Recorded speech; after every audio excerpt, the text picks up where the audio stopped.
benn doxantu bu ndaw am koo xam ne moom la ñuy indi su ko defee bu ñu noppee ak moom si lépp rek su ko defee li El Hadj mujjee wax léegi nag day tombé mu jot ñun ñëpp ñu mën a maase naa di ndogu bu neex a neex a neex. am na mu ngi ñëw si am na ana kii Balla kuy joxe mbàjj yi ni ñu koy woowee métier kii métier kuy joxe mbàjj ki joxe mbàjj métier bi kuy joxe mbàjj donc voilà Laura donc je vais appeler Laura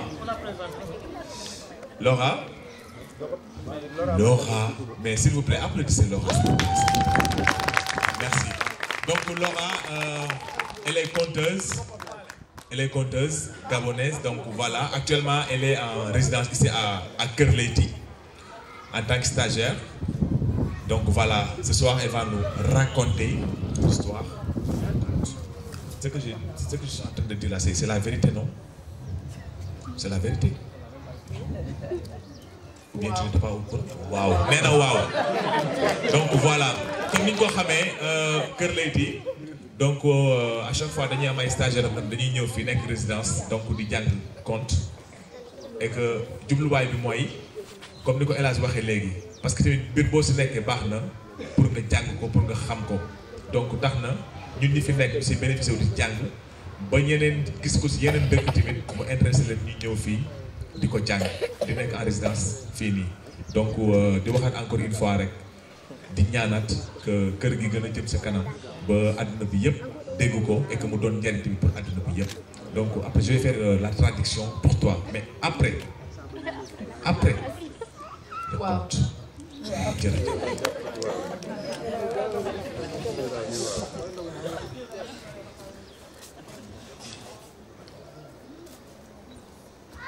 Le conte est le message d'hier destiné à demain, transmis à travers aujourd'hui. Le conte est le message d'hier, destiné à demain, transmis à travers aujourd'hui. Chez moi, on dit « Ditsav no muni ». Ditsav no muni. Ne ditsav no masir. Ne ditsav rangwali. Ditsav no muni.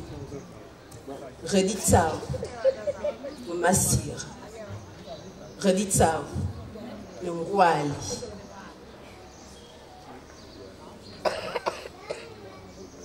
On va essayer une petite formule magique. Comme dit mon père, merci pour quelques instants de me prêter vos oreilles.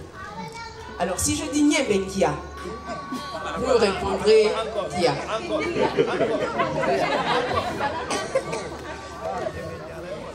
Certains connaissent déjà la formule. On va essayer. Donc, Nyebenkia. Nyebenkia.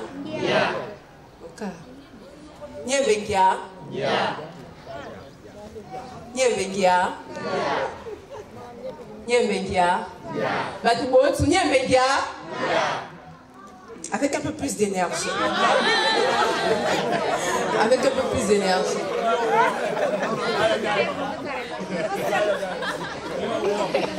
Batubotu Nyebenkia.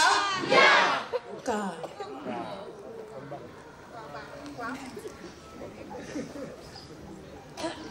Un proverbe africain dit ceci. L'urine, a beau aller loin, revient toujours entre les jambes de son propriétaire. L'urine, a beau aller loin, revient toujours entre les jambes de son propriétaire. Ce proverbe, Moulande ou la mouche maçonne l'avait bien compris. Moulande ou la mouche maçonne l'avait bien retenu. Moulande qu'on essaye de répéter Moulandou. Moulandou. Moulandou est celle qui a la parfaite connaissance des us et des coutumes. Celle qui maîtrise les eaux, la terre, la forêt, les écorces et les arbres. On dit que Moulande a la science infuse de la pharmacopée. La médecine traditionnelle. Tiens, Niembédia. Niembédia.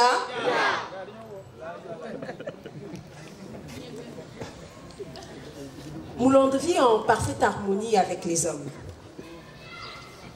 Elle leur offre parfois ses services de pharmacienne. Depuis que Moulande vit à côté des hommes, elle n'a de cesse de rappeler au chef du village et à toute la communauté qu'il est important de préserver notre culture, mais surtout nos coutumes. Dim, Tsapoul, Niembe, Mouiri, Lironde,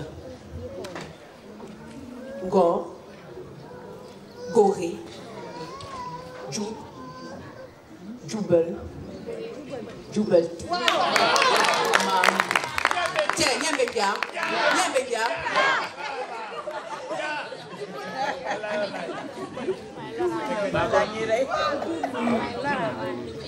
Pour Moulande, il est important de garder ces coutumes car elles nous expliquent qui nous sommes.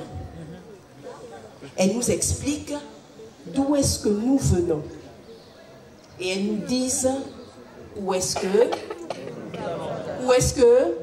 Tiens, Niembédia. Mais à toutes ces coutumes, le chef du village répond toujours à Moulande, la mouche maçonne, que tôt ou tard, on va devoir innover le village. Innovation. Moulande savait très bien que derrière le mot innovation, il se cachait quelque chose. Comme d'ailleurs, il se cache une histoire derrière la tête de chaque personne. Histoire que le chef du village avait derrière sa tête et que le chef du village a mise derrière la tête de tous les autres membres de la communauté. Histoire que seul Moulande a refusé d'avoir dans sa tête. Tiens, Niembédia.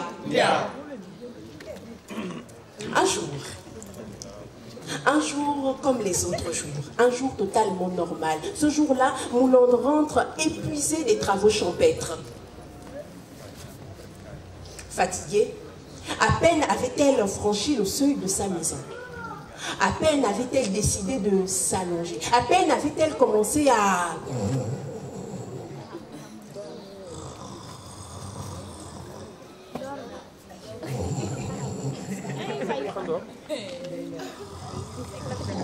ronfler, qu'un bruit étrange commence à la déranger. Un bruit qui provenait de l'extérieur. Un bruit de briques qui se cassent.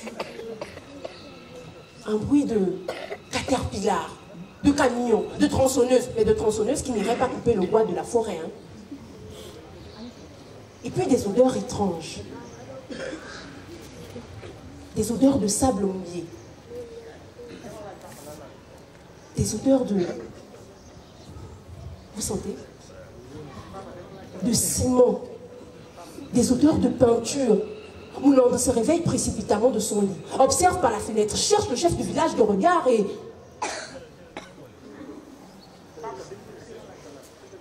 Désastre. Désastre. Ils ont tout cassé. Ils ont tout brisé. Tout est au sol.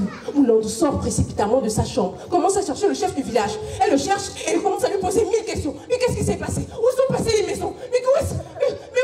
Mais pourquoi est-ce qu'ils ont fait ceci? Mais pourquoi est-ce qu'ils ont fait cela? Mais où est-ce qu'ils ont? Où est-ce qu'ils ont?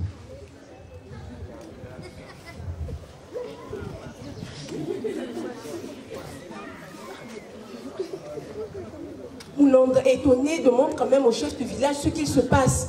Où sont passées les maisons? Où sont passées les briques en terre cuite? Où sont passés le corps de garde? Mais le chef du village, négligemment, répond à Moulande que Le temps de l'innovation est arrivé. Le temps de l'innovation est arrivé. On doit innover le village. On ne va pas tout changer. On va juste innover. Le vous amour. Y a-t-il une différence entre innovation et changement? Y a-t-il une différence entre innovation et changement? Y a-t-il une différence entre innovation et changement? Tiens, la mouche maçonne savait très bien qu'il se cachait quelque chose derrière ce mot innovation. Comme d'ailleurs, il se cache une histoire derrière la tête de même histoire que le chef du village avait derrière, cette même histoire que le chef du village a mise derrière la tête de tous les autres habitants de la communauté. Tiens, Nyembendia.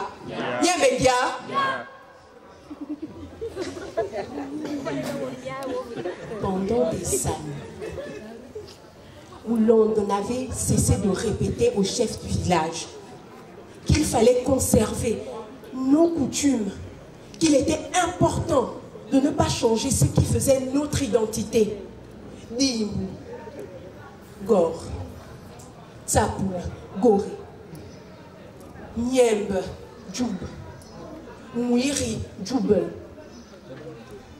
Nzil, Djoubelti, Tsombu, Mari.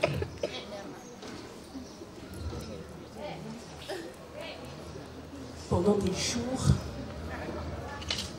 pendant des semaines, et les semaines qui se sont transformées en mois, Moulonde n'a fait que supplier encore et encore le chef du village et tous les membres de la communauté que ce n'était pas le moment d'apporter cette histoire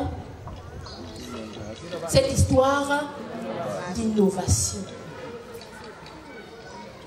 Mais le chef du village et tous les membres de la communauté sont restés totalement sourds aux supplications de Moulonde.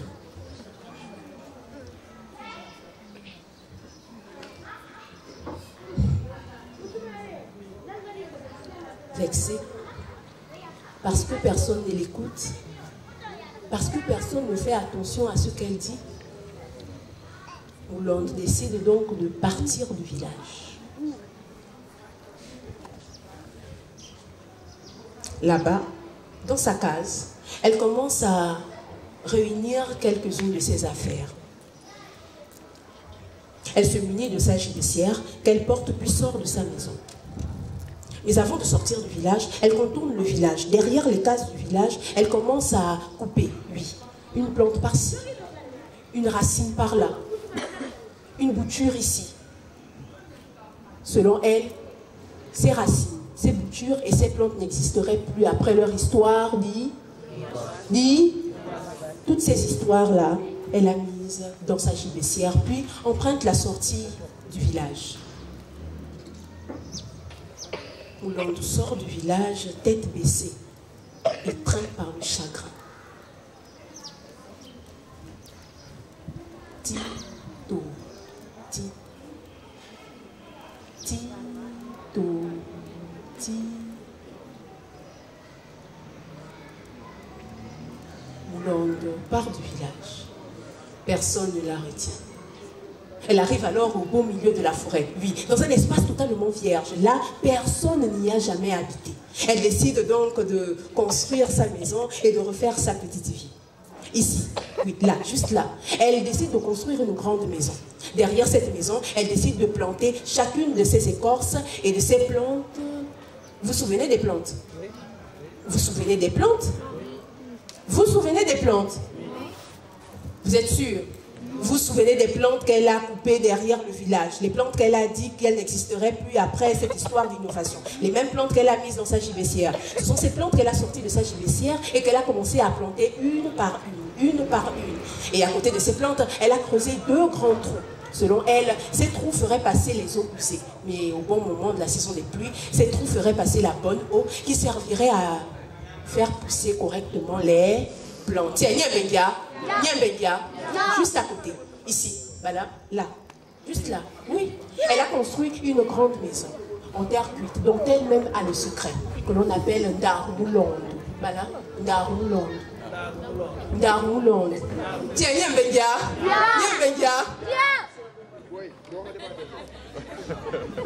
La vie semble de plus en plus paisible pour Moulande. La vie semble de plus en plus... La vie semble de plus en plus... La vie semble de plus en plus paisible pour Moulande. La vie semble de plus en plus... La vie semble de plus en plus paisible pour Moulande.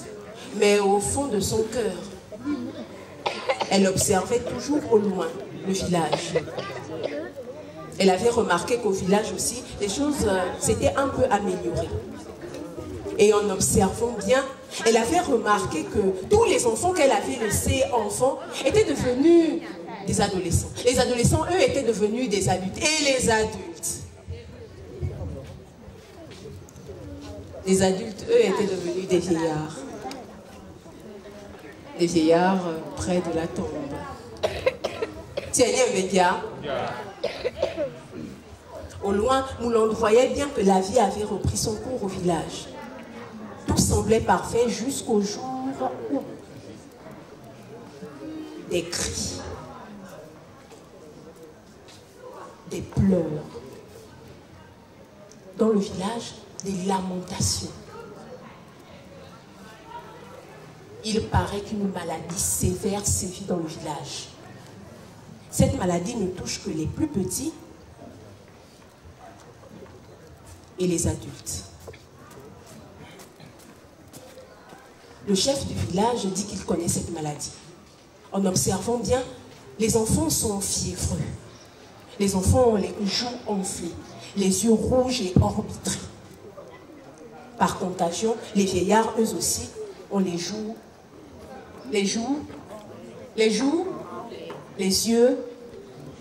rouges et les corps fiévreux.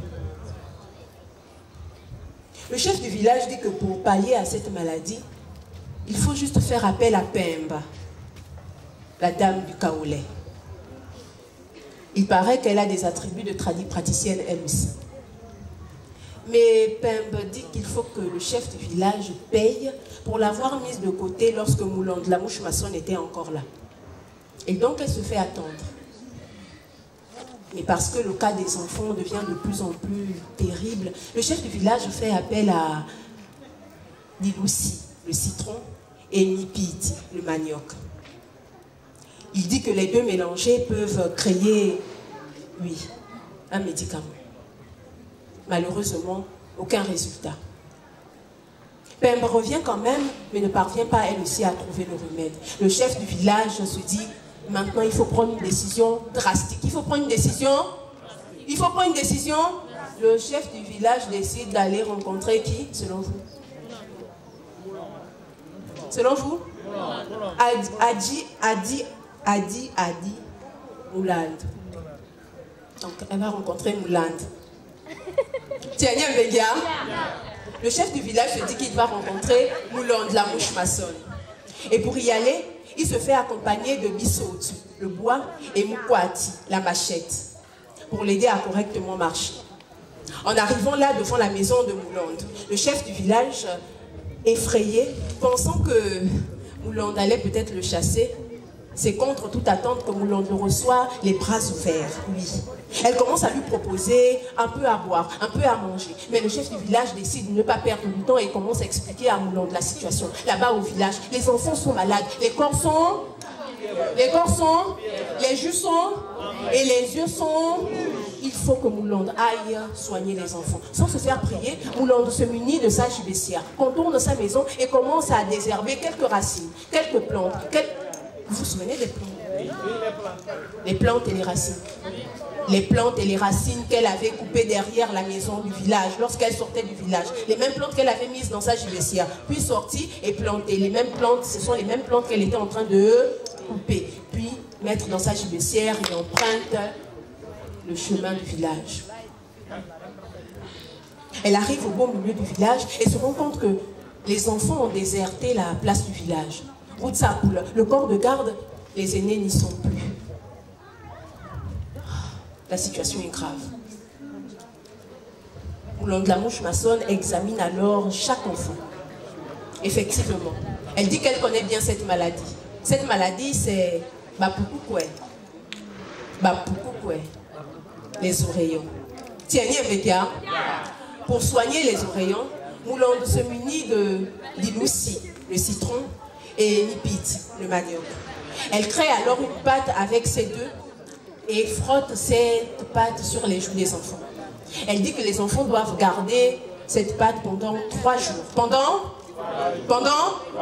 à côté, elle crée une petite potion avec mambe, l'eau et myrrhe, les écorces, qu'elle mélange pour que pendant ces mêmes 3 jours, les enfants commencent à boire ce médicament. Tiens, au bout de 3 jours, Moulande la mouche maçonne remarque que les enfants sont totalement... Il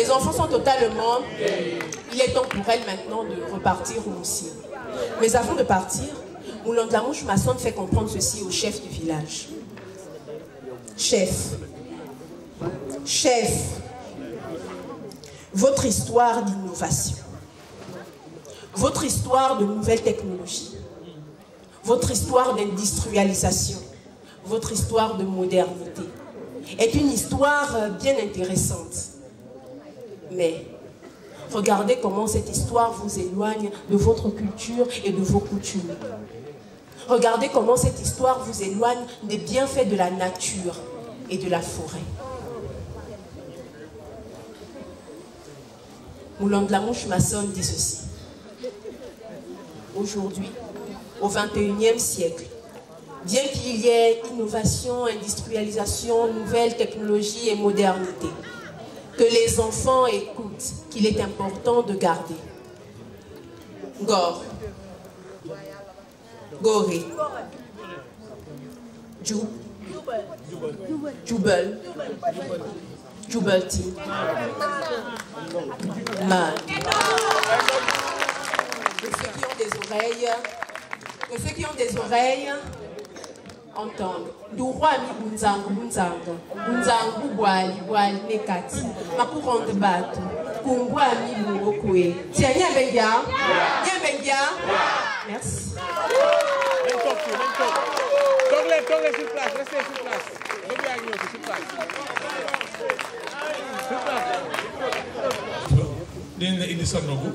Parce que le but c'était d'avoir une ambiance familiale. Et exceptionnellement, cette année, on a décidé de n'inviter personne. Parce qu'on voulait un peu rester entre nous, quelque chose de simple. Voilà, et on voulait aussi qu'elle découvre cela. Parce que là, elle est en train de... Normalement, elle devait partir dans quelques jours. Elle a changé son billet pour rester encore quelques temps. Et comme je le dis, elle est très connue au Gabon. Elle a un Master 2 en lettres modernes.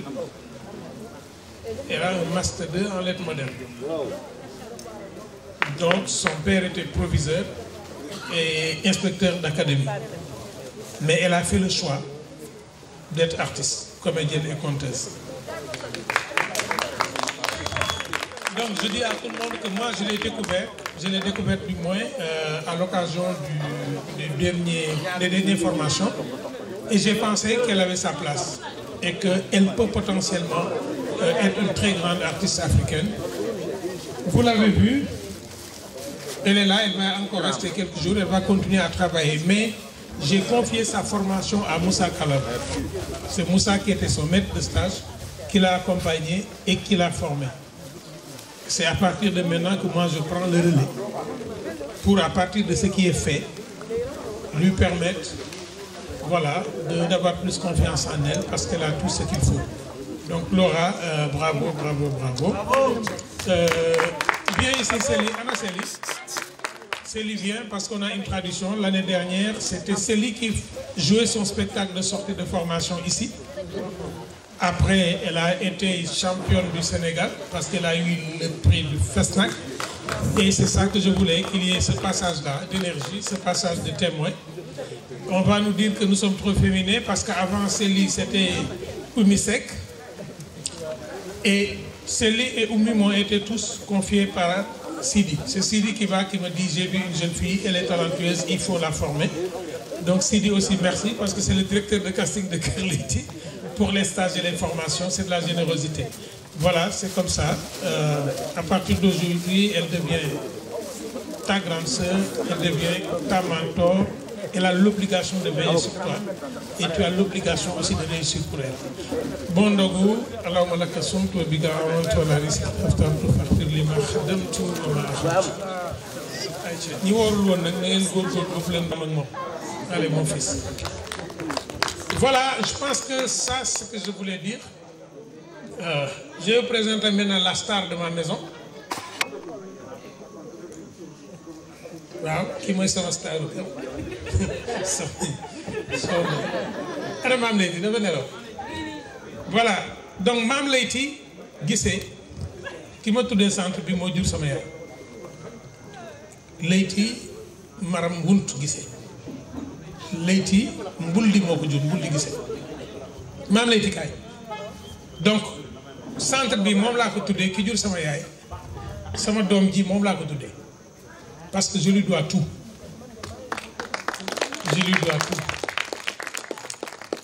Mooy borom kër gi mais ren moom jàmbaar la parce que mi ngi woor dogul benn fan day yeewu fajar xëdd sangu tëdd bët 14h mu yeewu toog seetaan télé tëddaat sieste ndogu jot mu ñëw ndogu dem toog yaa ngi woor wala woor yaa ngi woor ku fi yor lu muy lekk nag dina ko nangu. Donc voilà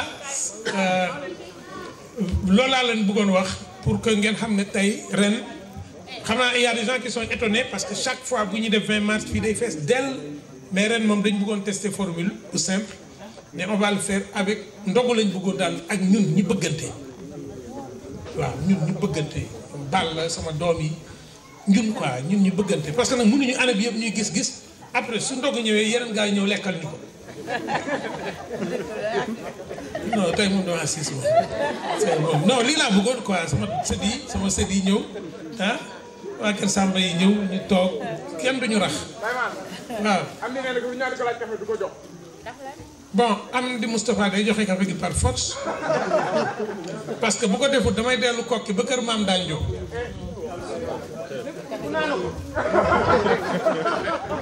Kooku sëtu Assane Fall ak jarbaatu Assane Fall rakk ñoom Omar Diop la Hamdi Moustapha. Je l'ai découvert à Blaise Senghor sans savoir que j'ai dormi dans le même lit ak magam moo tax nañ def ndànk. Et j'arrive dans la pharmacie de Zac Mbao di jënd garab pharmacien bi di may jaay di ma xool ba caag ne ma Alaaji Guèye ma jur ñu bokk bàyyi stagiaire bi ne ma man rek ko am di la bii moo tax xale yi far ci politique bu mu tax ngeen saañu kenn ci réew. Pourquoi on vous apprend les comptes? C'est pour que vous ayez quelque chose à dire.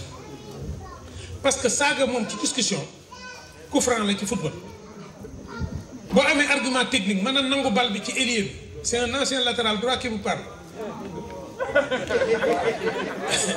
Ah dama leen di wax lu leer de samay doom a ngi fi bañ juddoo maa ngi kokki kon du ma wax lu amut. Ailier bu bëgg a déborder nga am argument technique. Tu prends le ballon jox ko keneen mais doo ko gaañ waaye bu fekkente ne ñëw na mel ne Vinicius te mënoo koo téye. non Yamal wala Yamal wala Messi wala Ronaldo man faruma kenn wala ñëpp ñaay boo ko gaañee rek c'est parce que amoo argument. Donc saaga ci discussion mooy amatoo argument wolof nee na maa tey xuru gàcce la saaga ci wolof nee na maa tey xuru gàcce la mag mu jaaxle dugg ci képp ku ngeen dégg muy saaga les enfants n'insultez pas dans les réseaux sociaux. Trouvez des arguments parce que quand vous trouvez des arguments celui qui est en face de vous même s'il les récuse finira quand il sera chez lui par se rendre compte que vous avez raison. Parce que boo saagaa nit ki bu la ko delloo yaa saaga sa yaay koo saaga bu la ko delloo yaa saaga sa yaay te n'oubliez pas que koo joxoñ gis nga suma joxoñee Cheikh Omar mii ne ko yow ku bon nga ñaata baaraam a jëm ci moom xool leen sama loxo bi ñaata baaraam a jëm ci man ñetti baaraam bu ma ne ko ku bon nga wax naa ko sama bopp ñetti yoon beneen baaraam bi fu mu jëm ci kooku fa nekk kon kooku moom it dugal naa ko ci biir loolu c'est le conseil que je vous donne. Évitez les réseaux sociaux. Évitez de dire de mauvaises choses dans les réseaux sociaux. Pourquoi? Parce que quand vous postulerez à un poste pour qu'on vous recrute, su ngeen demee ñu war leen recruter benn poste aujourd'hui ñiy recruter ñëpp dañuy dem xool li ngay bind ci réseaux sociaux. Et il y a un conte africain qui dit que c'est l'antilope qui montre par où elle est passée au chasseur, donc c'est l'antilope qui cause sa propre mort. Gis nga kéwél mooy dox di wane ay tànkam ki koy rëbbi mooy topp tànk yi comme kéwél moo rey boppam. Sur les réseaux sociaux vous laissez les traces de vos propres empreintes. Et jàppaleen ñaar yi te ci ñaar defe naa ne presque loolu laay terminer tey démb je disais aux étudiants de Thiès que celui qui n'a pas fait échouer ton baptême ce jour ngénte koo xam ne yàq ko woon mënut a yàq sa àdduna parce que sa première réussite sociale moom fekkee woo 8 jours nga am ci àdduna bi nekk star ñëpp daje am na koo xam ne cotisé wuloon ci xar moomu kooku lu mu la mën a. Et ensuite les gens yi ngeen di tase te xamu leen xam ngeen leen du ngeen mën a laaj lu tax kan moo xam bi nga juddoo matron bi wala sage-femme bi la réew li bi la accueillir ci monde bi kooku xam ne yëkkati loxo xam ngeen kon bi nga juddoo ki la njëkk a téye ki la njëkk a dimbale moo la njëkk a sang moo la njëkk a fomp moo la njëkk a solal mbubu parce que moo la njëkk a laxas moo la njëkk a tëral ci sa biiru yaay wala ci sa etam kooku mosoo ko gis booy dee ki lay mujj a raxas ki lay mujj a laxas ki lay mujj a tëral ndax xam nga ko kon diggante bi koo fi gis rek jàppal ne mbokk la comme xamoo ki la njëkk a sang ki la njëkk a tëral ki la njëkk a laxas koo gis ci àdduna bi jàppal ne kii di xëy na mbokk matron ba ma dimbale woon wala nga ne kii di xëy na mbokk bu ma dee ki ma nar a suul la waaye loolu te gis nga ku ne la dama laa mere xam nga loo koy wax man de ñi ma mere moom damaa bëgg ngeen wax leen ne leen nañ may SMS de temps en temps di ma ko fàttali parce que man yëguma ko nañ may dimbale quoi di ma woo téléphone audio ma dama laa mere pour ma xam ne dañ maa mere parce que man dama koy fàtte man bu ma duggee sama kër ba fekk fa sama dof yi rek am naa jàmm waaw dof yi mag yi yéen ay xam nga li dof rek kay def li yor su nit man sant naa yàlla sama kër xam nga lu ma leen di wax ma dem wàññi leen wax wàññi leen ree yi maa ngi leen di gërëm di leen sant je suis très fier de vous très fier de vous donc jàppale leen ma quoi ñi ngeen xam ne ñoom dañ maa mere neen nañ may dimbali pour ma ci rendre compte nañ may yónnee ay SMS ku leen mere bu leen ko faale boo bëggee nit bu ñuy wax ci moom gis ngeen sentiment bi ngeen di am par exemple quand vous aimez quelqu'un et qu'on parle de lui gis nga sa xol bi ni muy féexee mais su fekkee da nga mel na ko bañ nit ñuy wax ci moom gis nga sa xol bi mais bu leen teg coono boobu seen bopp bëgg leen ñëpp et ensuite xale yi tey yéen rek laay wax xale yi gis nga fii bi ñu koy commencé Kër Leyti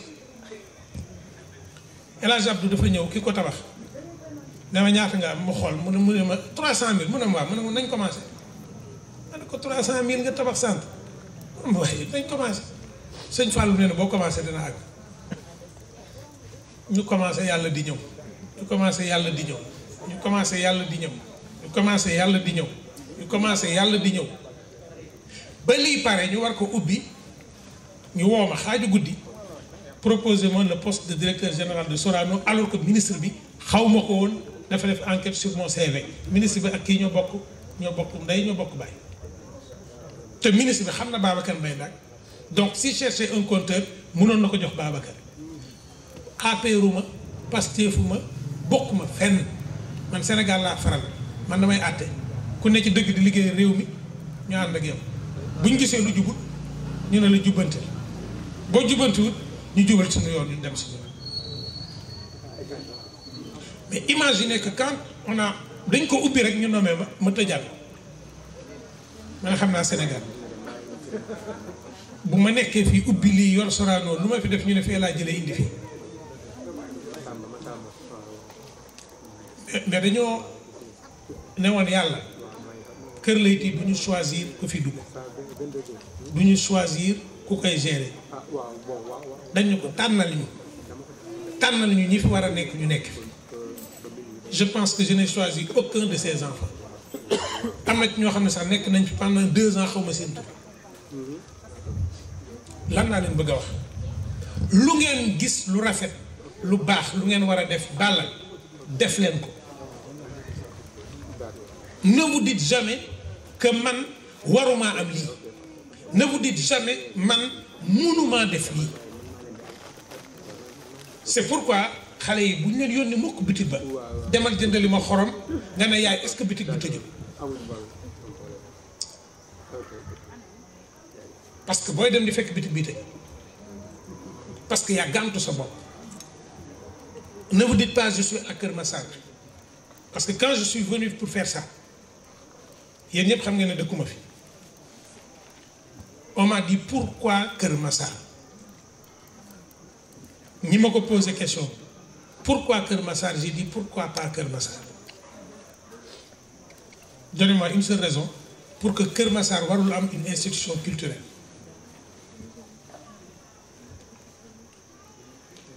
avec 300 000 on a commencé et l'extraordinaire bi ñuy commencé un enseignant qui travaillait avec nous sur un projet il a fini par être directeur de cabinet du ministère de la Culture c'est le premier directeur de cabinet bu fi ñëw présider la journée mondiale du conte Georges je me rappelle ça aujourd'hui xëy suba ndékkiwu leen ba mu tax ngeen jàpp ne du ngeen ndékki ba abadan xëy suba duy seen biir mu fees ba mu tax ngeen jàpp ne da ngeen di suur abadan Georges me disait ça tout de suite le Covid nous a appris que rien aucun équilibre n'est définitif maintenant question bi moo leen di poser mooy jaan ju gumba ak picc mu gumba lu ñuy dundee de quoi se nourrissent le serpent aveugle et l'oiseau aveugle oui ndey l'espoir et qui réalise les espoirs borom kun fa yàqun soit et la lumière fa waaw léegi yéen du ngeen muus tuuti ma muus ngeen muus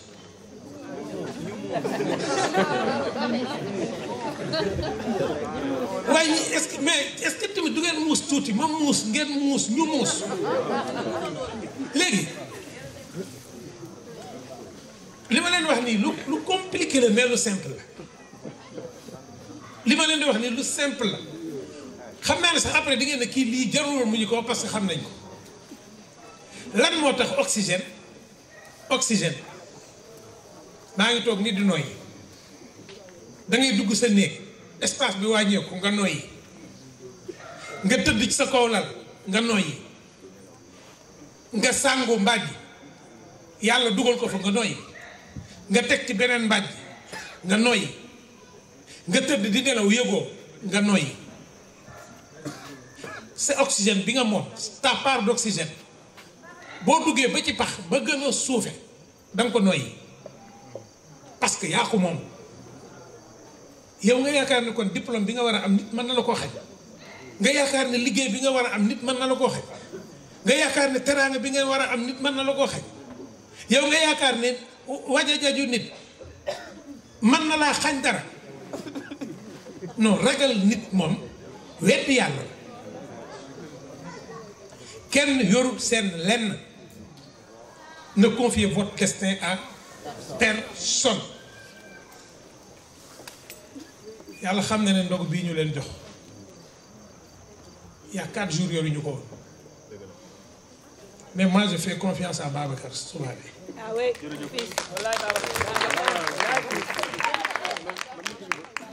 À chaque fois qu'il me dit nañ def je lui dis nañ def parce que je sais que c'est quelqu'un d'honnête son cœur est pur que jullit àqan la xale yi C'est pas parce que vous n'avez pas la moyenne cette année que vous devez abandonner. C'est pas parce que vous n'avez pas la moyenne en mathématiques que votre destin est folklore.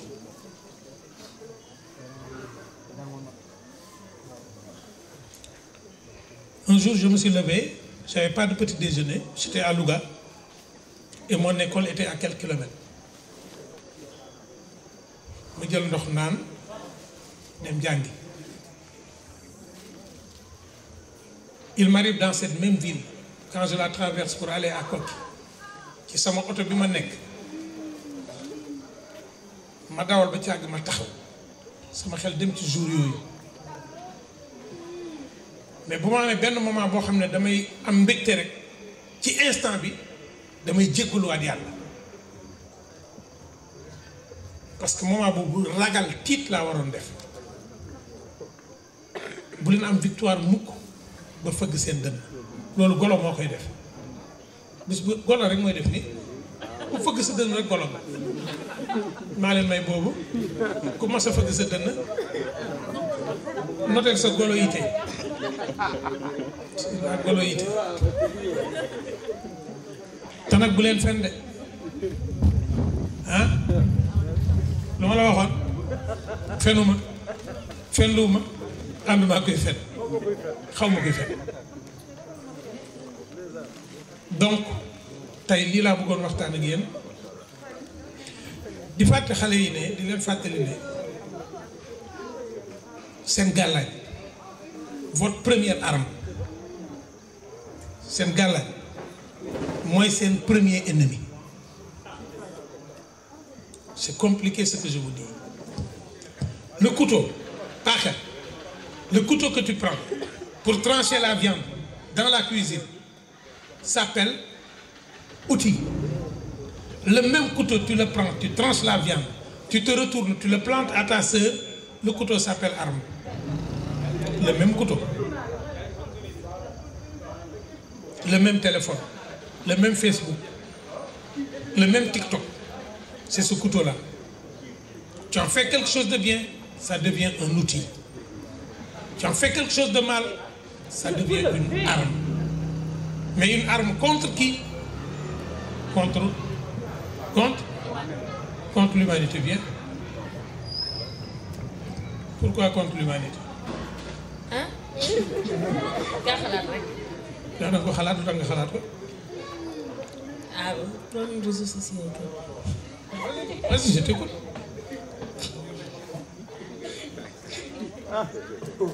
Vas-y, waay bàyyi ci xel. Rusu sax yàlla kii. Aji ñun on te connaît, jaar. On connaît le système, non? Donc, je voulais vraiment partager ça avec vous.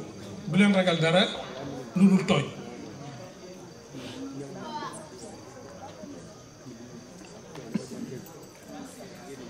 benn bis dafa am xale buy dox bu ci buntu àll bi mu seen benn gaynde bu ñuy dàq gaynde gi ñu koy dàq gaynde gi di daw waa dëkk bi topp ko yor ay yat xale bi affaire bi jaaxal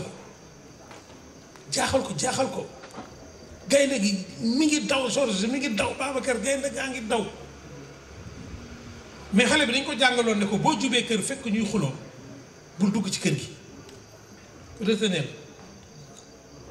boo jubee kër dégg ñu mel na ñuy werante bul dugg ci kër gi demal ñibbi ba beneen jour nga soog a ñëw xale bi ne kon tey du ma dugg ci àll bi parce que gaynde gi am na problème bi mu xëyee suba xale bi dem bi mu duggee ci biir àll gi bu fekk gaynde gi toog mais gaynde gi mu ngi toog ci ngàngunaay mooy trône mu toog ci ngàngunaay bu mag a mag a trône bi mu toog guerrier yi ko wër mat nañ 200 kenn ku nekk yor ngànnaay bu extraordinaire mu xool gaynde gi mu nuroog gaynde gi doon daw mu xoolaat mu nuroog moom mu avancé ne ko hé gaynde fii dafa am ñaari gaynde àll bi mu ne ko non fii benn gaynde fi ne mu ne ko démb dama seenoon benn gaynde bu doon daw ñu koy dàq muy daw mu ne ko mën a mu ne ko tey nga toog ci trône bi mu ne ko waaw démb la woon tey de mu ne ko mais la moo tax démb nga doon daw ñooñu la topp ñan la mun a ñooñu baykat yi la ak sàmm yi mais loo leen def bañ lay dàq mu ne li ma leen def dama dugg seen gétt rey fa benn nag mu ne ko mais lu tax ngay daw te nga rey ngàndaay mu ne damaa tooñoon boo tooñee ngàndaay mënut ci yow dara armée mënut ci yow dara damaa tooñoon mu ne ko gis nga sama armée bii sama trône bii yëpp lenn rek moo may protéger mooy bañ a tooñ boo tooñee da ngay fragile bu ngeen bëggee garder seen dignité ñu respecté leen bu leen tooñ te ngeen nekk ci lu baax bi ñu laajee Serigne Touba nag lan mooy définition lu baax Serigne Touba dafa répondre lu simple boo bëggee xam ba xam li ngay def baax na wala baaxut ci instant bi nga koy def da ngay laaj ba xam est-ce que bëgg nga ko la fa fekk déggu leen ma de est-ce que ma sàmm Serigne Touba nee na booy wax ci Sidi Fall ne Sidi Fall nee na boo bëggee xam ba xam li ngay wax baax na danga naan ndax bëgg nga Sidi fekk la fa ca saasa ngay àggale est-ce que bu ñëwee da nga àggale phrase bi boo ne déedéet rek baax boo dee jullit moom boo bëggee xam lu bon ak lu baax mandarga bi mooy lépp loo xam ne boo koy commencé doone bismillahi ñemee wax bismillahi rahmaani rahim rek baax bismillahi rahmaani rahim fas yéene njaaloo ku ko ñemee yëkkati sa loxo in nomine Patris Christum Filii Spiritum Sanctum parce que yéen dajji bitigu jàmm au nom du Père, du Fils et du Saint-Esprit xaaral ma dajji bitig ñeme nga ko au nom du mensonge et de la contre-vérité bismillahi rahmaani rahim papa Massamba nekk ko fi xaaral ma dagg ci fromage bi soxna boobu yaa ko moom sama mbooti kër laay génnee nii non ay phénomène sama kër man dama bàyyi Sorano bu pare après regretté wu ma parce que sama kër dàq Sorano ñëpp rôle la ñuy joué donc lépp lu ngeen di def te bëggu leen yàlla gis ko bàyyi leen ko parce que yàlla gis na ko ci seen biir xol avant ngeen koy def à chaque fois que vous avez l'impression d'être seul c'est que vous n'êtes jamais seul on n'est jamais seul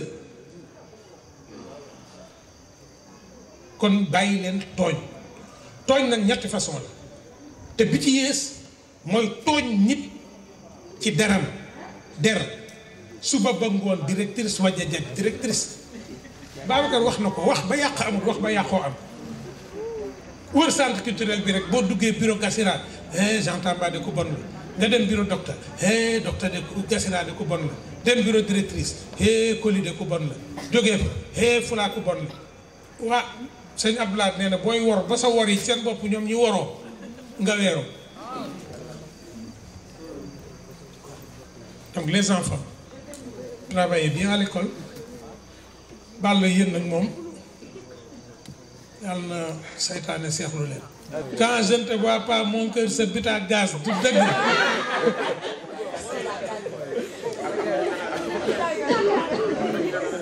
si tu étais la mer je serais un poisson du dëgg c'est de la poésie du samedi soir gars yi samedi lañ ñu koy wax dimanche ñu fàtt takk leen seen série bañ dëgg votre protection c'est votre diplôme mais li may terminer votre premier ennemi li leen mën a yàq seen àdduna li mën a tax ngeen di jàng ba dee am diplôme te du ngeen am liggéey te du ngeen ci am dara am alal te du ngeen ci def lu baax xam nga lu ko indi raxasal bool yi nga ne sa yaay ci loolu moo yées c'est pire qu'une bombe atomique pour le destin d'une personne képp ku mas a ciipatu sa yaay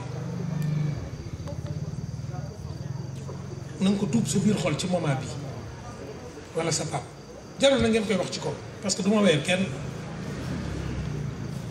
respectez leen seen parents yi respectez vos professeurs et vos maîtres respectez vos professeurs et vos maîtres respectez vos metteurs en scène respectez vos directeurs artistiques respectez vos régisseurs, respectez vos réalisateurs, respectez vos directeurs de la photo. Képp koo xam ne sa N+1 la respecté ko te nangul ko. yenn saa yi nga dàq jàng nit ëpp ko diplôme ñu jël cër bi jox ko mu tiim la loolu yàlla da ko bindoon ci jëm danga koy nangu.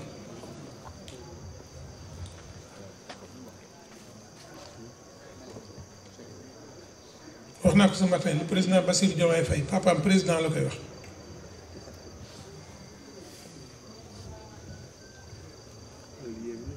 loolu mbir yàlla la de lu yéeme jur sa doom mu lay jiite nga ne imam ah sëñ Tuubaa kay du ma ko tudd waaye kooku hors catégorie la sëñ Tuubaa hors gabarit la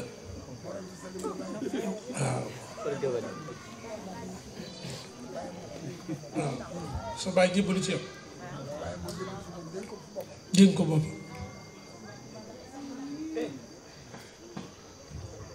mburu est-ce que du ngeen dugg ci boulangerie yenn saa yi ngeen xool mburu rek mu rafet ngeen ñee ko laaj leen ko fan la jaar depuis farine ba agsi na rafet noonu.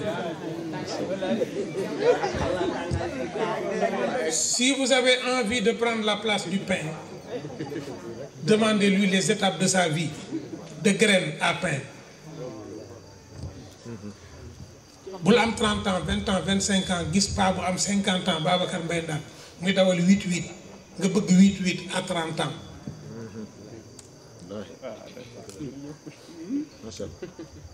La vie c'est une course de fond. C'est un voyage en train. Chacun descend à sa gare et paye le ticket de son voyage. xanaa bu doon almaxtoom ba léegi mi ngi naan taarikàlla tijaan yi fotte su leen comme du ngeen may li joxe ñoon may bu leen sonn sama nijaay yëpp ay tijaan lan sama yaay tijaan man maay muritu sëñ Babacar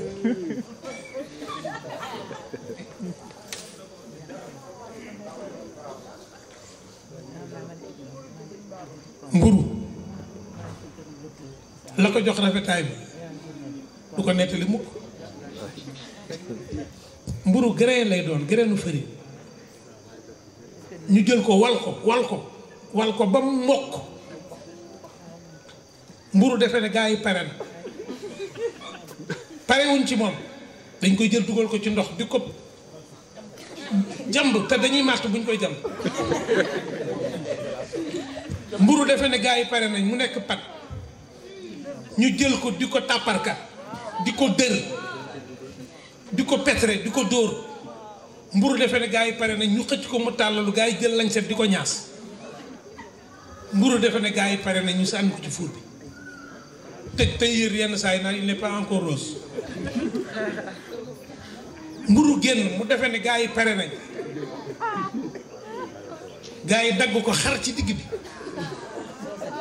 mu defe ne pare nañ ñu jël sandwich dugal ci biir mu defe ne pare nañ gaa yi nàmm seeni bëñ di ko sàqame te naan mburu mi dafa am guub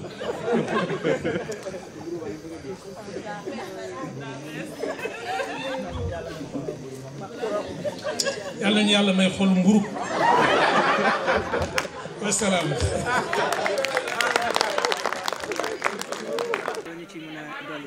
waaw mais xanaa di leen gërëm di leen sant te le fait que tey ñun suñu gox bi diggante Kër Massar Ñàkkurab Tivaouane Peulh Apix tey ñu am chance am chaîne boo xam ne ubbil na buntu lépp loolu ñun dañ koy rafetlu parce que TPTV defe naa ne bokk na ci kii faj suñuy rongoñ tey kii feral suñu rongoñ ndax may nañu lu mel ne journée mondiale du conte tey ñu ñëw ñu couvrir ko àdduna bi war ci jot jox ko tamit koo xam ne professionnel lu conte la parce que loolu moom moo manqué suñu chaîne yi domaine culturel bu ne ñu jox ko moom kon tey am nañ joie bu rëy bànneex bu rëy mbégte mu rëy woote jataay boo xam ne jataayu njaboot la boo xoolee tey ni ñu toogee rek xam ne li ñu bëggoon a wane mooy kër yi nii la war a mel.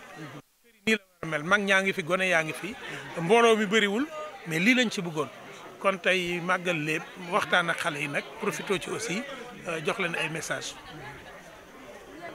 leneen li ma ci bëgg a yokk mooy bu ngeen xoolee tey góor léeb na jigéen léeb na mag léeb na ndaw léeb na te soo mënee am góor di léeb mag di léeb ñu teg ay matelas nit ñi toog ci ndogu jot ñëpp ndogandoo ñi war a julli mbooloo ànd julli seen mbooloo liñ ci mën a jàngee mooy jataayu léeb jataay buy defar la te su fekkente ne barab yu mel ni bëri nañ ngeen toog te njaboot gi du la yab te du la xel loolu daal laa ci bëggoon a yokk xanaa peut-être gërëm aussi compteurs yi di wax ne tey am na compteurs yu jógee Somone am piste bi bu yoree un lieu comme ça événement bu mel nii bu mu xaar kenn def naa ne yow mi yor festival kaddu ma xam nga li ci ne waaw li ma bëgg a ñaax daal mooy télé bi barab bi bi lépp yàlla na baax dinaa wax nañ lancé appel na compteur u Sénégal yi compteur Afrique ñoom ñëpp nañ wuy si télé bi ku ci télé bi invité na dem ndax nit bu fekkente ne dafa yor li nga gën a bëgg da nga ko koy gën a bëgg comme télé bi nag yor na ñun liñ bëgg ñoon dinañ ñëw ba borom télé bi du réccu lu tax mu ubbi bataay bi incha allah dund ak moom jërëjëf merci. waaw tey nag lii la ñu leen indiloon ci journée mondiale du conte ñu nga ko defee fii ci kër Leyti di kër docteur Massamba Gueye gi nga xamante ne moom la jagleel artistes yi ñu ngi leen di gërëm di leen sant maa ngi àndoon ak sama caméraman bi di Arona ak man mi nga xamante ne maamu xale yi di Maam Boy di leen sant di leen wax ni ba beneen yoon jërë ngeen jëf.